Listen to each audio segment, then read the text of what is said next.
I'm Kayla Brown, and I am a game producer on World of Warcraft.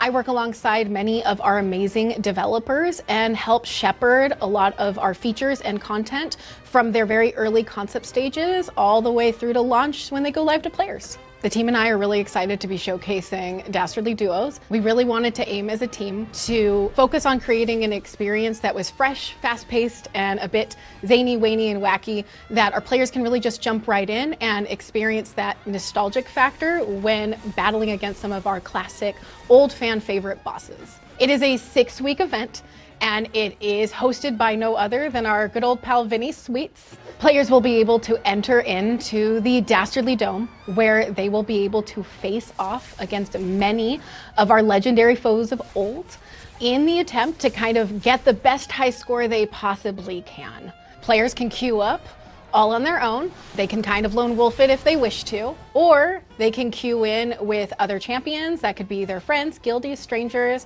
up to them. To do so, they would go and visit Ziggy Maru in one of the local event hubs that we have located either in Stormwind, Orgrimmar, or Dornogal. So the team really wanted to put their passion into creating something that can kind of be fun and approachable to everybody.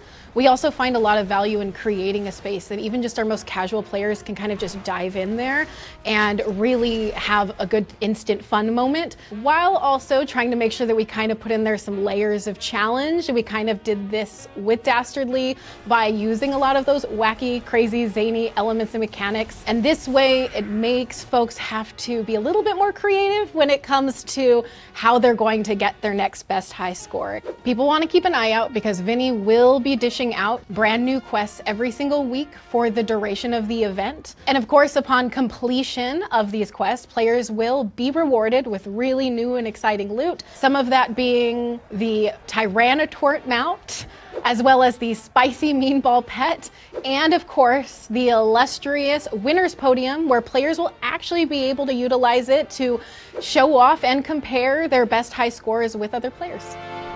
My name is Pat Nagle. I'm a designer on the World of Warcraft team, specifically the Live Games Initiative section of the World of Warcraft team. So I was the head designer, I suppose, for Dastardly Duos. So I kind of came up with the concept, implemented a lot of it. You know, if being the only designer on it, I had to wear a lot of different hats. So I really like nostalgia. My formative years were kind of in the 1980s, you know, back when there were arcades that were like coin operated. You know, go to a place and you'd play and you'd get a high score and you'd just keep pumping quarters in, trying to get better and better. I wanted to bring that to, to Dastardly Duos. I had some big inspirations from the 80s, like Running Man was a great one. It's kind of a, you know, whimsically dystopian, violent, but sort of fun, you know, movie. The video game Smash TV, that was a huge inspiration. But also things like Thunderdome, just a lot of people into an arena, everyone's watching, kind of like a fun gladiatorial pit. So those were some really big ones. One of the fun parts of Dastardly Duos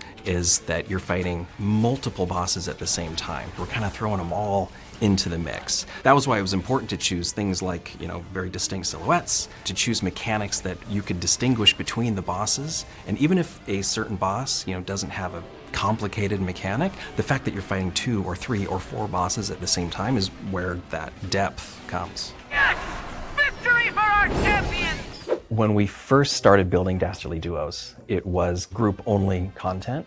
And in the back of my mind, I knew that, you know, that was like a real blind spot for us. But we were able to use the follower bots. I mean, when you enter the Dastardly Dome with less than 5 players, it will summon the follower bots to kind of fill out your party. So it gave me my 4 friends, and I'm a mage, so it made sure that I had a tank. You can dismiss the followers, and that factors into the score. You're gonna get like a lot more points than if you had the bots. The fact that you can play Dastardly Duos solo is gonna let a lot more people play, I think. We did not worry much about the power level of our power-ups. So we have some that are really, really good for this mode, but you can only use it when you're fighting in Dastardly Duos. So we really leaned into that. Before you start the fight, you can go to the craft service table. There's some food there, and this is where you can decide what power-ups or some of the power-ups you want. Like here's the big beefy burger, it makes you big and strong, take less damage. Cake from a fan, It makes you run real fast. And this works kind of like a loadout. You can only have one food imbibed at once, but there's a second loadout over here for potions. Here's the vial of healing. If you're drinking that, then you kind of regenerate health as you play. The bottle of invisibility, make you turn invisible every time you jump. We wanted to just not constrain like the power level of these power-ups. Almost any idea that as we're doing play tests, I'm thinking like, oh, that's probably something we could do. And I just kind of put it in and we try it out, start the match here. And there's a few different phases. This is the trash phase. You and your followers are gonna fight trash. You want to destroy props because there's things underneath them. Each wave, there's 2 bosses at once. There is certainly a lot of chaos in the fight. And we get that chaos by basically throwing a lot of monsters at the players. You could be fighting 20 or 30 monsters all at the same time, but you have the abilities to do it. And after you've killed 2 rounds of bosses, that's it for the fight. And then you get your end chest. You see your score screen. This is the score I got, 189,000. That would be reflected here. So when you're in front of the podium, it'll tell you a couple things. Your high score and your last score. You can stand on the winner's podium, and if multiple people are standing on it, it will kind of make you jump around. If you have the highest score, you're gonna be at the top. If you have the lowest, you're gonna be at the bottom. Dastardly Duos is accessible to people who might not be the best WoW players, but they can still play and win. However, their score might not be as high as someone who is really good and learns like not only how to play their character really well, but how to use scoring within Dastardly Duos really well. And there's lots of ways you can get double scores, triple scores. It can go up to millions of points if you kind of know not only how to play WoW really well, but how to kind of take advantage of the scoring system. There's a power up where you can eat food that gives you a handicap, but the game knows that you have that handicap, so it gives you extra points. There's new rewards every week, so when you show up, you can play Dastardly Duos and you get a new toy, a mount, the winner's podium. But in addition to that, the content, the bosses that you fight each week, it grows. In that first week, there's only 4 bosses, but by the end, you can fight up to 10. And that was a big part. The kind of increase in bosses each week kind of folds into the scoring system. You have more things to kill, you're gonna get more points. So we think that players' scores will kind of creep up week after week.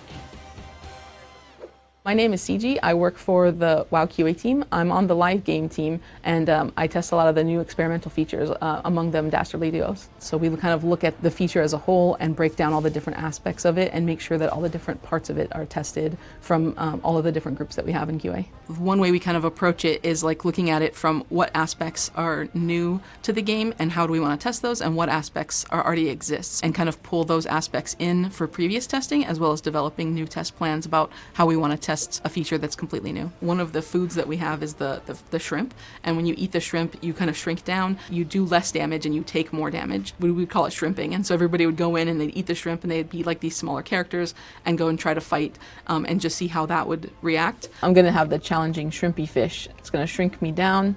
Then later on we added another challenging food, the hot dog. So when you eat that, you kind of get indigestion. You get ×2 kill and survival bonus, but sometimes you get gassy and you can knock back the players behind you. So that's kind of like a fun little bit of chaos that we added into the arena.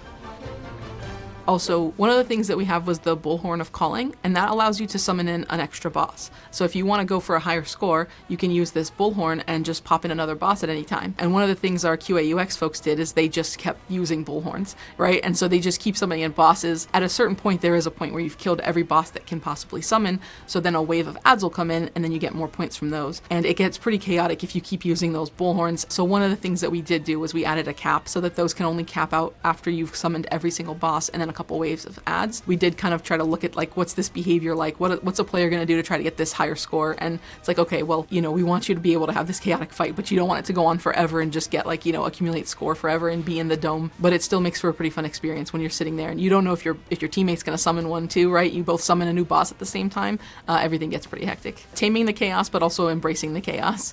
We're really excited to see all of the high scores really start to roll in, as well as see who kind of hits the tippy top of the winner's podium.